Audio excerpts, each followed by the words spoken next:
Good evening from Washington, D.C., and thank you for joining us for News from a Catholic Perspective. I'm Wyatt Goolsby, in for Lauren Ashburn. President Donald Trump says despite the murder of U.S.-based columnist Jamal Khashoggi, he will not punish Saudi Crown Prince Mohammed bin Salman or cut arms sales to Saudi Arabia. White House Correspondent Mark Irons reports. Good evening, Mark.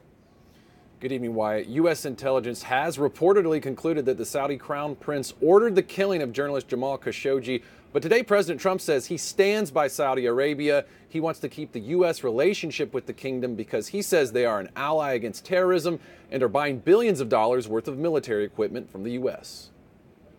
We're not going to give up hundreds of billions of dollars in orders and let Russia, China, and everybody else have them. It's all about, for me, very simple. It's America first. Saudi Arabia, if we broke with them, I think your oil prices would go through the roof.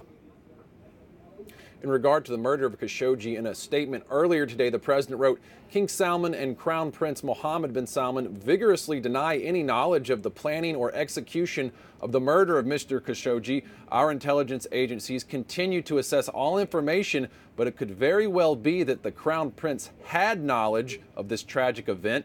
Maybe he did, and maybe he didn't. The president goes on to say sanctions have been placed against the Saudi individuals known to be involved in the killing of Jamal Khashoggi. Today, Secretary of State Mike Pompeo echoed the rest of the president's statement. He says keeping a relationship with the Kingdom of Saudi Arabia is a key U.S. interest.